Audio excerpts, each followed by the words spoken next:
Good morning, everyone, and welcome to the CBI's SME webinar. For those of you yet to meet, I'm Deborah Fraser and I'm a Commercial Director here at the CBI.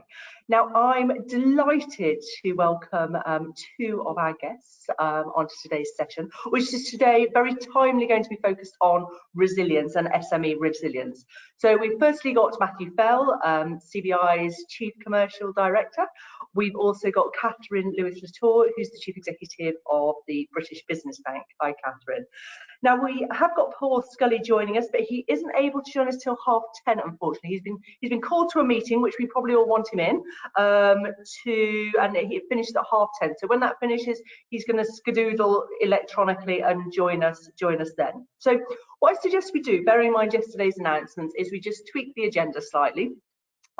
Matthew, if it's okay with you, we'll come to you for a bit of an update on yesterday's announcements, and then we'll go back to our agenda proper, which is really looking at access to finance and support for SMEs. So Matthew, perhaps we could start with you, and first of all, if you could just maybe take us through what was announced yesterday, what was the CBI's analysis of that, what should firms be doing, and what's the CBI doing? Yeah, brilliant. Well, look, good morning, everyone. I'm sure everyone's sort of been listening to the news and reading the newspapers and so on this morning, but just factually, just to remind people, I think 3 key days and 3 key changes. So from Friday, tomorrow, face coverings mandatory again in the majority of indoor settings, including in shops. There will hopefully be some exemptions to this in eating, drinking, exercising, so leisures and gyms, at bars and restaurants and so on. Those exemptions apply. So that's sort of point 1 from tomorrow.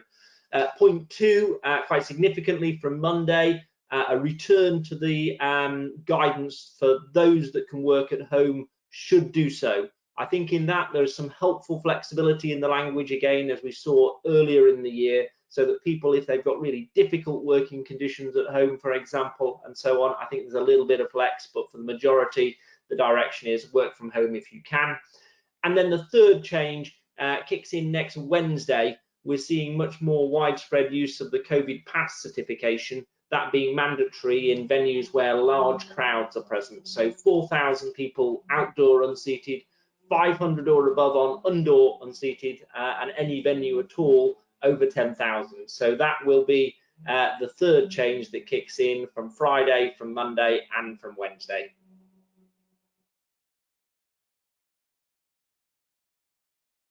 Or Deborah, you've dropped onto mute, I'm afraid. Sorry, I'm not at my home desk, so it's slightly. I always normally do this from my home desk, which is much more. I'm much more used to. So apologies, everyone. I mean, Matthew, what's sort of our sort of thinking in this, and what is the CBI looking to do?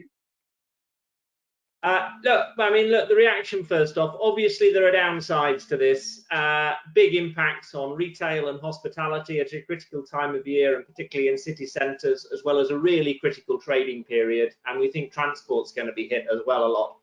I think the other downside is, look, even for businesses who are pretty well attuned now and suited to remote working, the longer and harder this goes on, culturally, this is going to be really, really difficult for continuing to know everyone in the business. And then the thing that we're really looking to do is, this is oscillating, obviously. We lurch quite a bit from open to closed in the restrictions, and we need to get into this living with the virus mindset. There are, though, I think, some positives for this. CBI influence on issues such as forward guidance, testing, and COVID pass. I think we're seeing that coming through more and more. And the commitment to introduce daily contact testing as soon as possible to keep people safe while minimizing the disruption to daily life. That is going to be, there's more information on that coming, but that is a really helpful change. And I think the fact that the government have been clear on the criteria that they're watching. So the efficacy of the vaccine and the boosters, the severity of the variant, the speed of its spread, and the rate of hospitalizations. I think my advice to people on the line would be, look, we've been clear on the criteria from a government perspective, and also they're pretty public and transparent about giving the updates on those figures. That will be helpful for firms to keep an eye on their own forward planning so they can see what direction this is taking. Thank you. I mean, as I said, I'm in the city this morning. I have to say, I noticed compared to yesterday, the footfall it has dropped. And that obviously in that run up to Christmas and that Christmas period is important to businesses. They're looking to recover. So I think it's very much watching brief, and anyone who's listening on this call, talk us, please send us comments as well as questions into the chat box. You've got the chat box, please send things in, and if you've got any comments that you want to feed into our lobbying work, please do so, because we are keen to hear from you, and real life stories are important as much as the qualitative information as well. What we'll also do just at the end of this call as well is make sure that we get information sent out to you. So we've got a wealth of information that will get sent out, and links to various guides that the CBI has created, including things around mental health and well-being. I know lots of people were really starting to enjoy I know we had our oral staff yesterday, and there was a real buzz in the room of people being back and being able to mix. Anyway, enough of COVID, at least on this webinar. So look, let's go to the sort of agenda proper. And Matthew, can you sort of talk us through sort of the lay of the land as CBI sees it in terms of loans and access to finance? Yeah, definitely. Look, I think the issue on access to finances, the story over the last 12 or 18 months is we've just had brilliant agility from small businesses, obviously, and a huge amount of resilience. But all that said, I think things continuing to weigh. One is the broader shortage issue, notwithstanding COVID, and I think that is having an impact. Either firms not able to operate at full capacity, not because of COVID restrictions, but because they haven't got enough people to service the upsurge in demand. And then secondly, even if they do, that competition for talent is leading to people having to pay a premium for it, and therefore that is eating into profit margins. So shortages having a big impact on margins and revenues.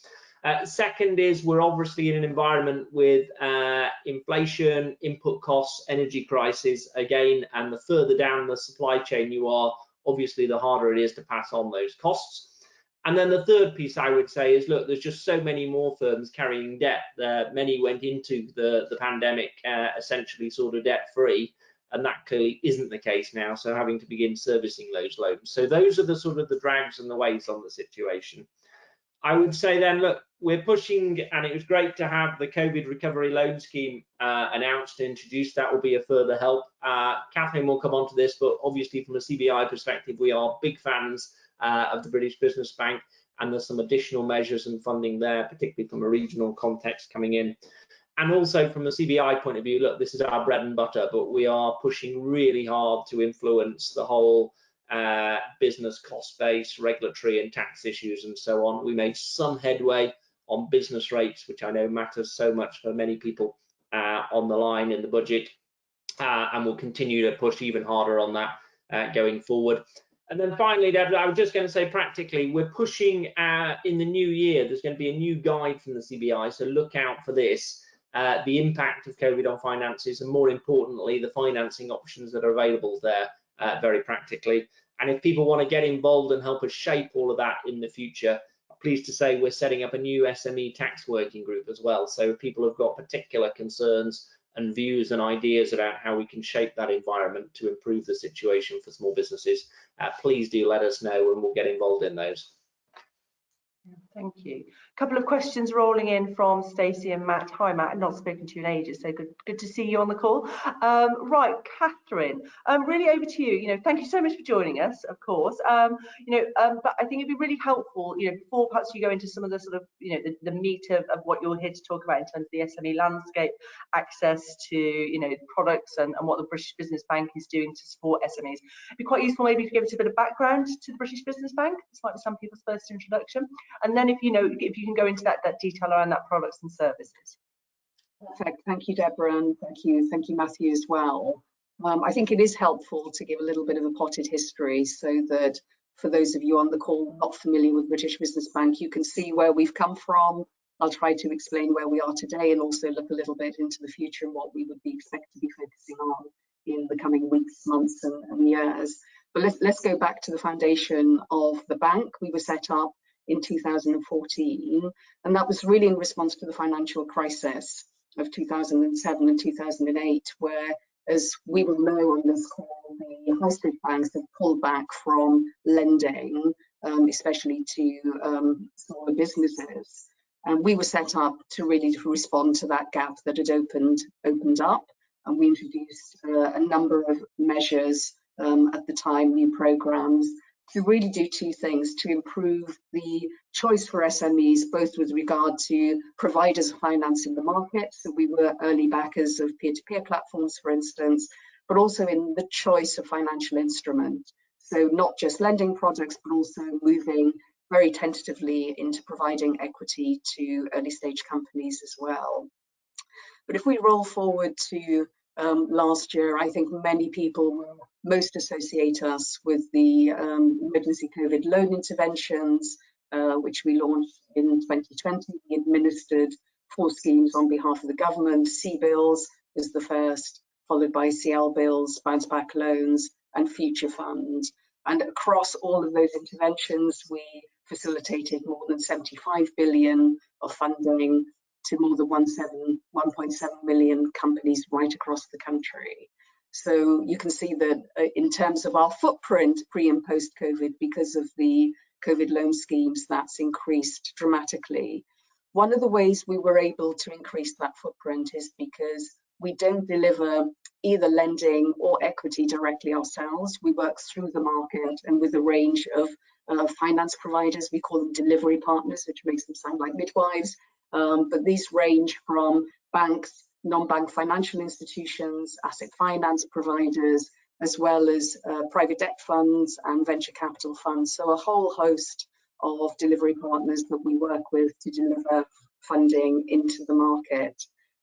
Just to pick up a point, I think that Matthew raised earlier, what our research shows is that in 2020, almost half of SMEs took on some form of external finance, about 45% of all SMEs. And that compared to, I think, 13% the year before. And I think that does show, first of all, obviously the size of the issue and the stress in the system, but also points to some of the issues that we should be dealing with now in terms of making sure that our smaller businesses are supported with the external finance and repayment of the finance that they've taken on. That's why I think that the Chancellor's announcement of the help to pay to grow options in response to bounce back is going to be very important, which will give smaller businesses up to 10 years to repay those loans. But maybe moving to the present, and Matthew again has already mentioned the recovery loan scheme. And we were very pleased that the Chancellor announced the last budget, the recovery loan scheme would be extended for 6 months through to June next year. And I suppose the key features of the extended scheme is that this is going to be open to companies that have turnovers below 45 million. So it's more of the S rather than the M in the SME landscape. The maximum amount that could be borrowed by an individual business is up to 2 million. And the guarantee coverage that will be provided by the government is 70%, which is a reduction on the 80% that is currently in place for the recovery loan scheme today. And that's really to try and move the market to a fairer share of balance of risk between government and the private sector. But we do hope the recovery loan scheme will be very instrumental in supporting the market and small business transition as well from huge amounts of government intervention to smaller amounts of government intervention, but in a more targeted way. Finally, last piece is what are we focusing on right now, and what does the future look like for the British Business Bank? Again, Matthew has given us a heads up that regional funds are coming our way. Coming out of the comprehensive spending review, we were provided with additional funding to expand what we do in the regions. We already have a very successful operating in the North and the Midlands, but we'll be extending the footprint to the North East and the South West of England. For the first time, we'll have dedicated funds in each of the devolved nations. So we're very much in the planning stage for all of those new funds. We have to be very thoughtful about the investment strategies that we put in place. We don't think there's a one size fits all, so we'll be looking at what's going to work best in each of the regions and nations that we'll be covering.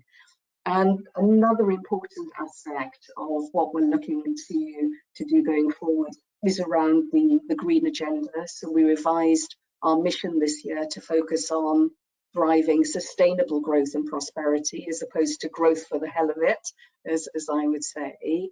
We also have a new climate change objective, which is really for us to play an active role in the transition to a net zero economy by 2050.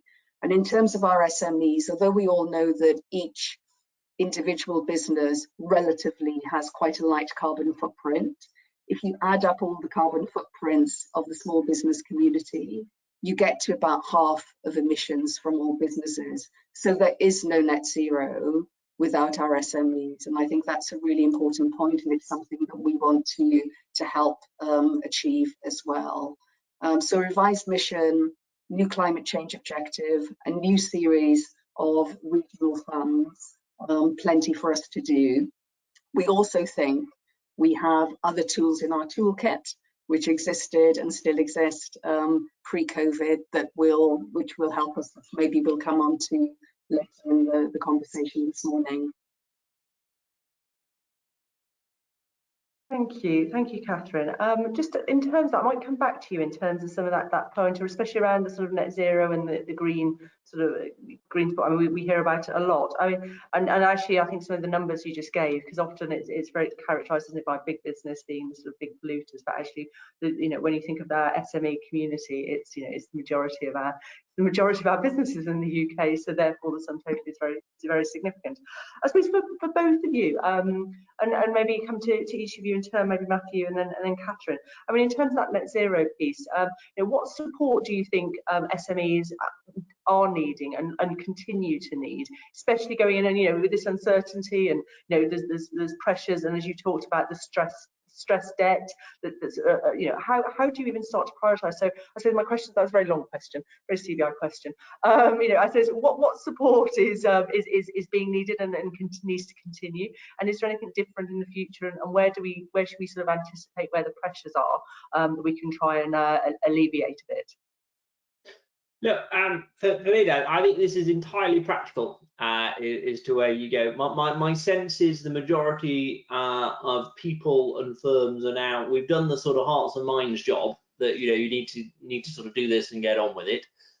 This is now about the sort of the hard yards of implementation, essentially. And I think for most, they're thinking, okay, well, where actually do I sensibly start off to make good inroads into this? And the reality is, look, all firms, regardless of size and often in terms of sector, we're facing common challenges here. So, there's plenty who've got sort of small fleets, for example, that they might need to decarbonise and things like that with your vehicles for work. Some people will have stores if you're in a sort of customer-facing consumer-style business and things like that. So what are the steps and the sensible moves that you can play in that?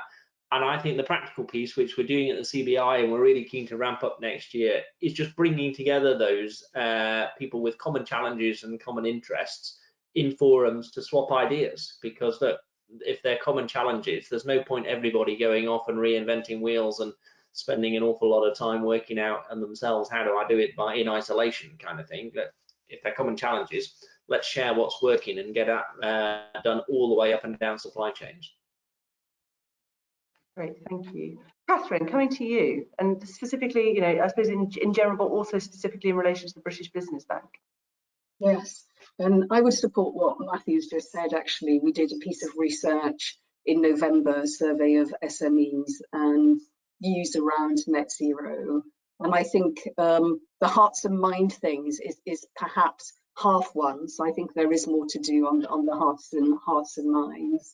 But what we also found was, actually, for the half that are really eager to do something practically, they're not really sure what those practical steps are.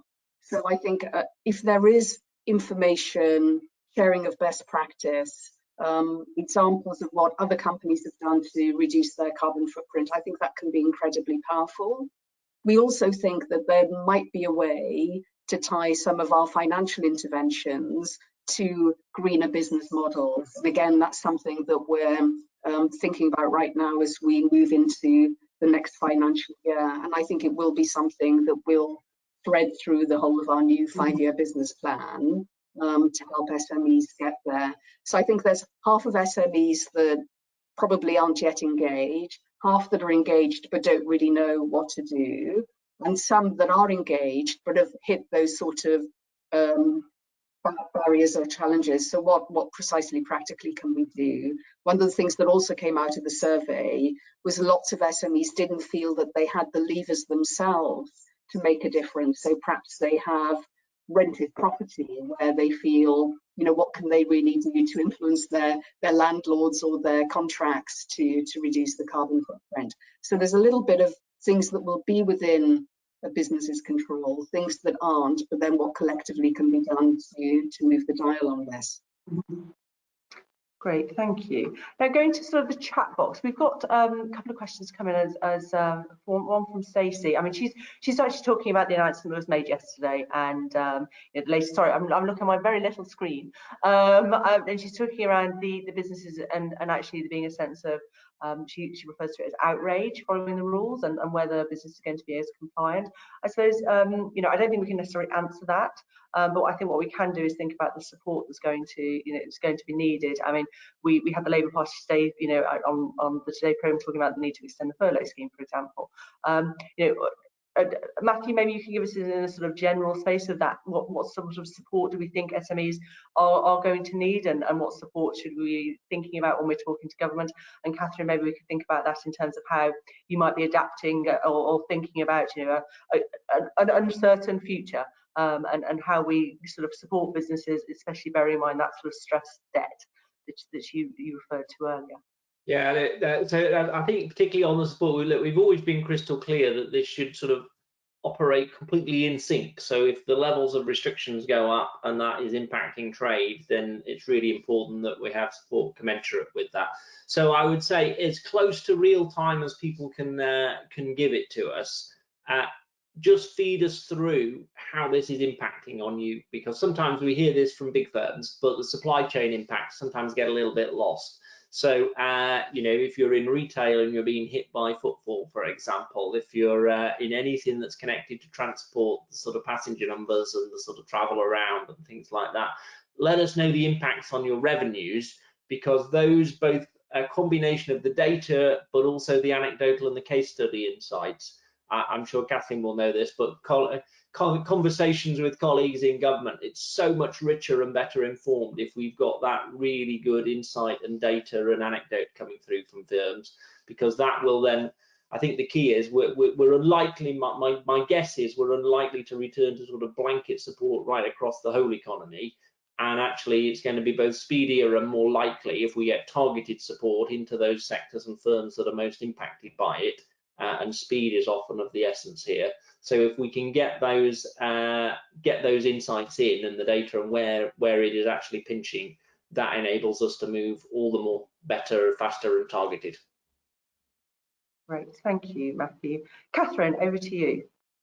Yeah, I suppose I can answer a little bit more specifically on what we do to support businesses that have taken on financing that are still feeling stress, and will be perhaps feeling even more stressed following the announcements this week.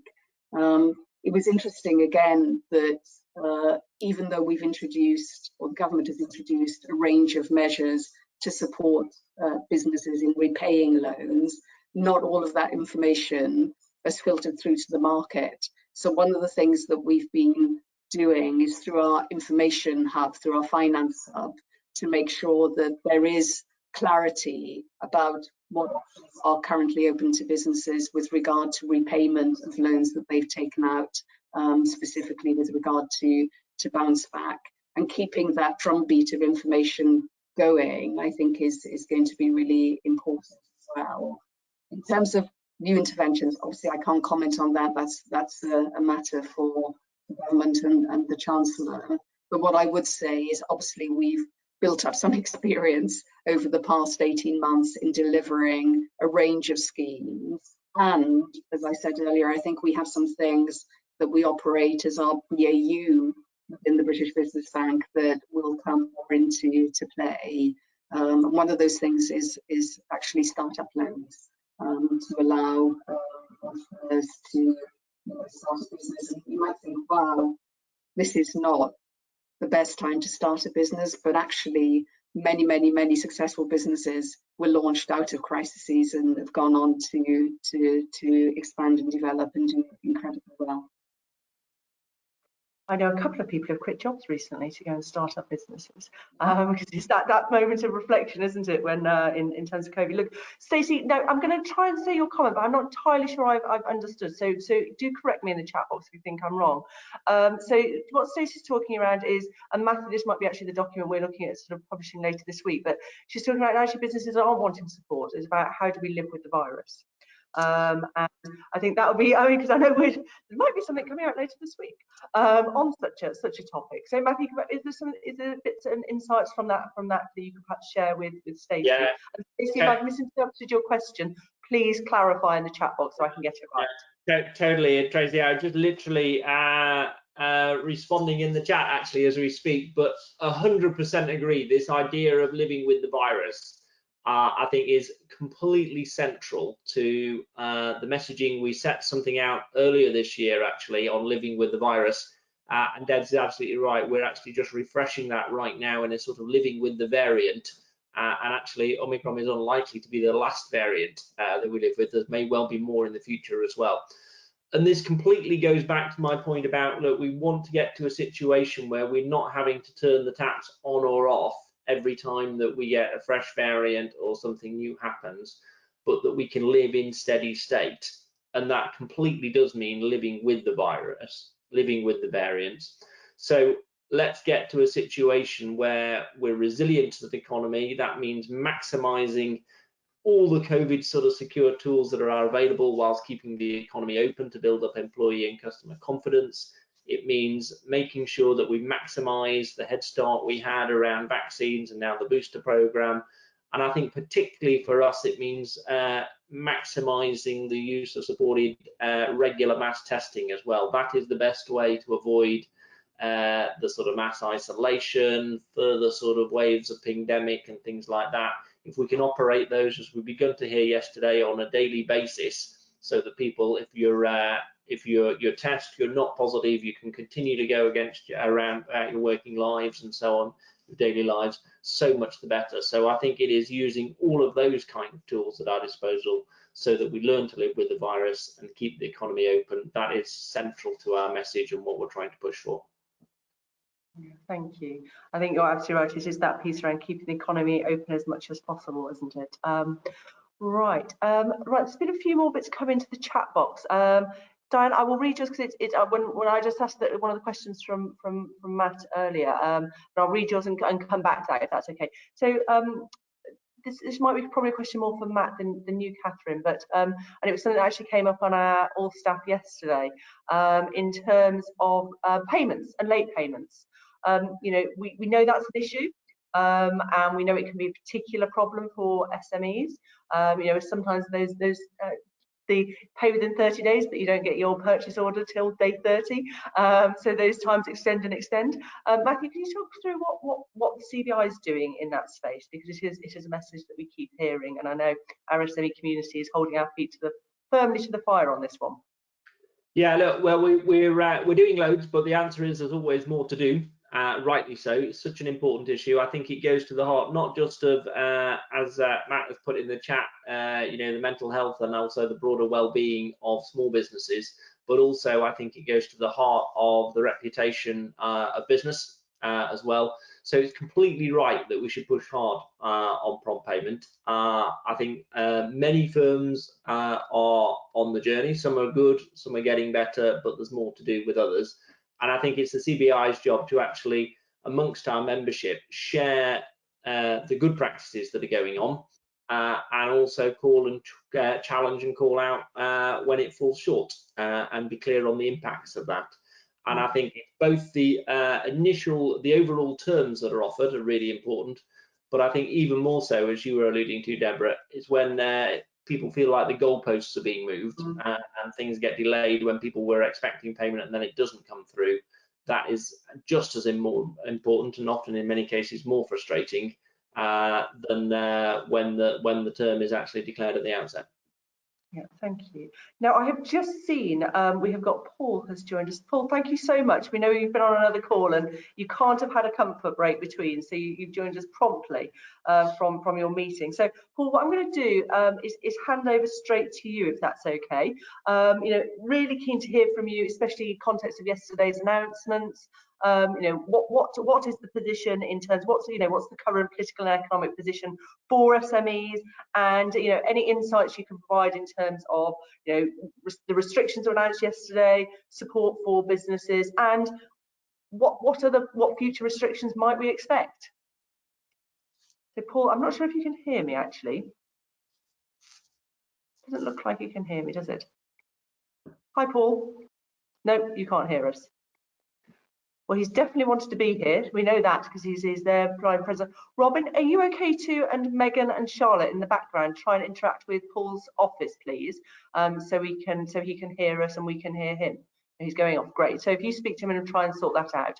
Right, what we might do is, while we wait for Paul to come back on, Catherine, I might come to you because I know you guys are doing a really interesting piece of work at the moment that I know you're going to be talking to Tony, our Director General, about, and that's really about you know, when SMEs really turn into that scale-up space, you know, where we see those companies, don't we, that are growing at such an exponential rate.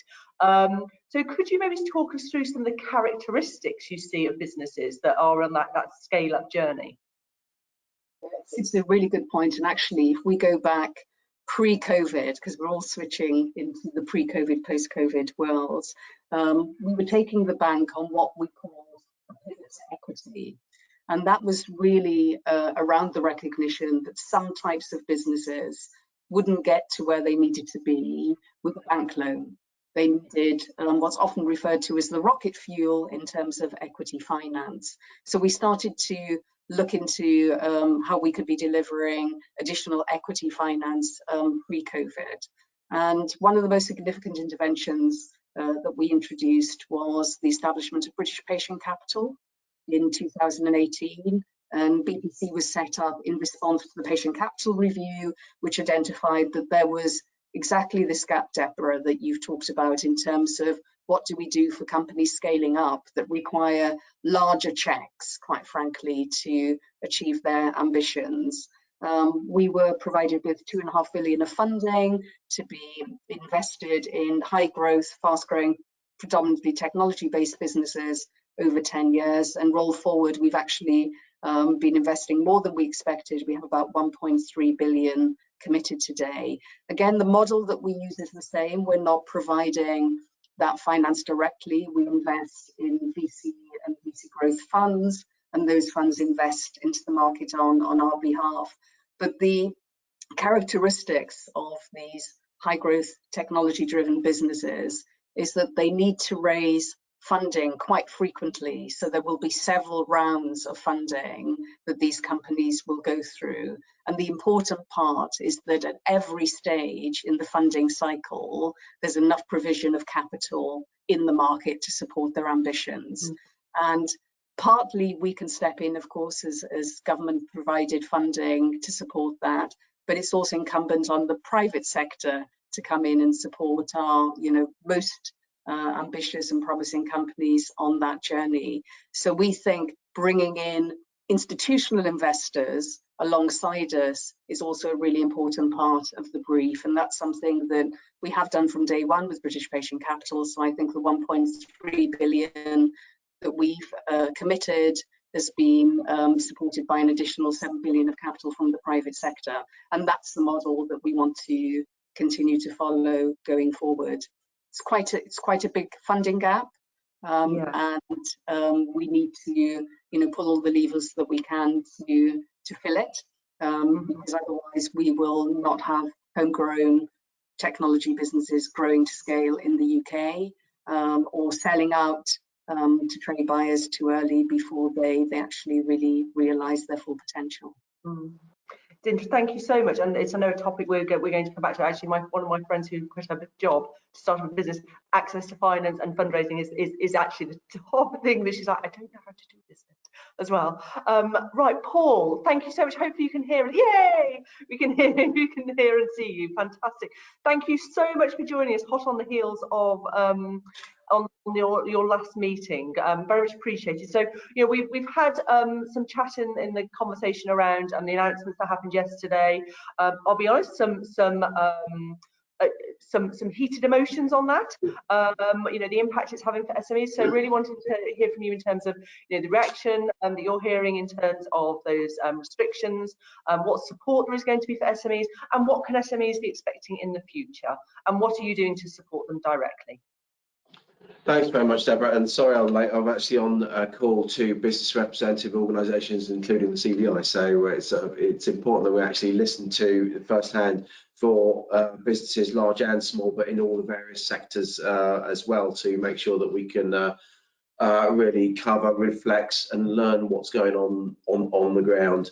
Look, I mean, I absolutely understand, the government does, how much small business plays on the UK economic landscape, and will continue to support businesses like yours recover and grow and to benefit the prosperity of the UK as a whole.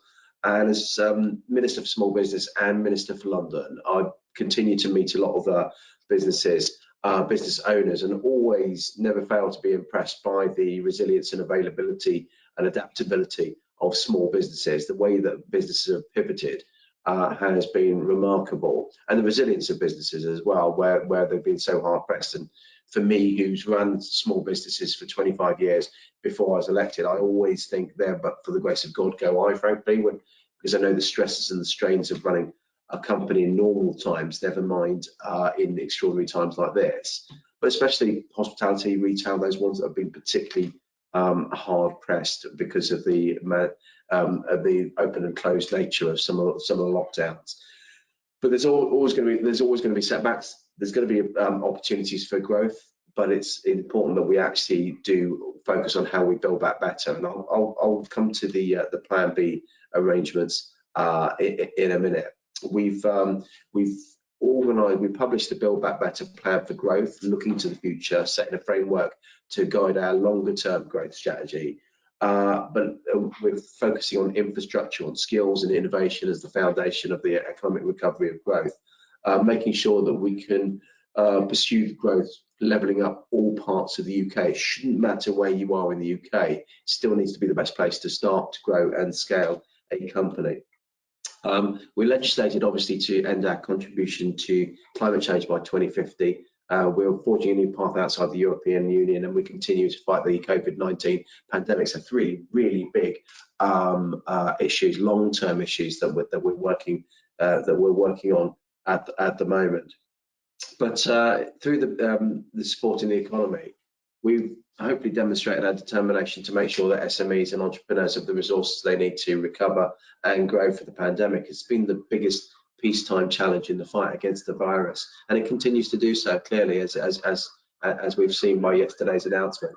But we've had one of the most comprehensive support packages in the world, including the various job and loan schemes, and the government spent more than £400 billion in protecting the economy. So that gives me, as a free market conservative, 400 billion reasons to shake the next bit, to make sure that we're not just taking our hands off the wheel, to go back to the free market, without more shaping that change as we pivot towards the new normal. And I think this is what we've seen now. So effectively, Plan B, we've tried to get the breathing space that we need to work through the consequences of the Omicron variant, as we see what it's going to do towards where would weaken the link between case levels, case numbers, through to hospitalizations. We need to see that if that's still the case with Omicron. In South Africa, it's not. It's still high, but South Africans have a lower take-up of the vaccines than we have here. So we've got to see where that reads across. We also need to see how it affects the vaccines themselves. Is it as effective against the vaccination? But the Omicron variant is seemingly doubling case numbers every 3 days. So it's really important that we get that breathing space. What we tried to do with Plan B, and it's the same Plan B that we came up with earlier on in the year against the Delta variant, we've tried to work out a proportionate but fast moving approach that affects the economy as little as possible. And I know that will clearly have an effect on SMEs in particular, on your businesses, but we're trying to work it through in such that we can reduce links, hence the work at home if you can do so, because that removes some of the chance connections that gives you the chance of getting the virus on commutes and these kind of things. But we don't want to stifle the hospitality sector, the retail sector, any more than it's been stifled before. Hence, we have controls on bigger events, whether it's vaccine certification, but importantly, in addition to the vaccine certification, you can prove with a negative lateral flow test that you're able to get into those kind of venues, because we don't want to stifle, as I say, that sector, and of course people going about their business any more than we have to need to. There were two things I would want to also talk to you about in terms of support, the Help to Grow schemes that we've got. So Help to Grow Digital, which aims to support 100,000 small businesses adopt digital technologies that will save them time and money, helping them recover from the pandemic. But Help to Grow Management, which helps to grow conditions for businesses to embrace innovation, give them the skills and support to scale up successfully. So it's basically going through effectively an MBA, a mini MBA, with a 12-week course, some of it online, some of it face-to-face, which gives you the chance to actually work on your business rather than for your business, which I know is often difficult to break out of. But it enables you to be paired up with a business expert who can work on your a bespoke growth plan, but also give you the peer-to-peer networks through an alumni network of people that have gone through from different sectors who've gone through that Help to Grow management scheme. Government will pay 90% of the cost of that, but it's not government that's providing it. It's specialist business skills and business leaders that will be doing that, because I really believe, as a former business person, there shouldn't be government that's telling you how to run your business. It must be you know, you'll learn from other businesses that have been in similar situations. We want to make sure that we can work with to encourage female entrepreneurs from an ethnic minority background, young people, disabled people to get into business. The startup loan scheme, which is overseen by Catherine, the British Business Bank, is doing really well. 90,000 odd startup loans worth over £800 million have been issued to new entrepreneurs. 40% of those have gone to women, female-led businesses. 20% have gone, 1 in 5 have gone to ethnic minority led businesses, and it's really important that we keep opening up the doors to people that have otherwise not had the same opportunity to get access to finance. We want to boost enterprise to make the UK the best place, as I said, to start, grow and scale a business. And I'm doing a lot of engagement at the moment, not just to get us back open again, get through this plan B and through these difficult next few weeks, but to make sure that we can, as government, reflect what you need as small businesses, as entrepreneurs, and wanting to grow and scale a business. And so by working with you, getting your views, that will help me inform me with for the enterprise strategy that we're expecting to publish next year. So just finally, in conclusion, you'll have seen our actions that I know things are difficult, as I say, but we do back you. We will continue to work with you, listen to you, flex with you, and we want to move forward with our support for innovation and growth, and that ambition for the UK to be the best place to start, grow and scale a business, no matter where you are from. But I'll finish there and welcome any questions. Thank you, Paul. We are pretty much at time, I'm afraid. Okay. But what I suggest we do, we have got some comments and we have got some questions in the chat. I think what would be really good is if we could invite you back to maybe have a private roundtable with our SME to talk about that enterprise strategy and really have that good conversation. However, there is one comment I do want to share with you, which is a thank you. And with the comment is we don't often say thank you to politicians. So let's, bearing in mind the headlines today and the heat today, really a thank you to but particularly Jacqueline Moore, the actions you took in terms of prompt payment saved literally hundreds of jobs, which we'll send you the details of which company sent that, because we try to anonymise these on the webinar. That's really kind. That's really kind. I'll grab the thanks where I can. So that's lovely. Yeah, Thank you very much. Absolutely. Right. I'm going to wrap things up there, but thank you so much for joining us, Paul. I know it's sort of skedoodling off your last meeting. Catherine, such interesting work that you're doing, and Matthew, of course, who's like, good friend and colleague at the CBI. Look, I think what we'll do is there's a number of actions to come out of this. There's some questions to follow up with on a one-to-one basis with Catherine and with you, Paul. And then Paul and Catherine, actually, I think we need to maybe get you back and have those private conversations where we can really get into them in the nitty-gritty. But thank you everyone for joining us, and enjoy your weekend when it finally arrives. All right, take care. Take care. Bye-bye. Bye-bye. Bye. Thank you.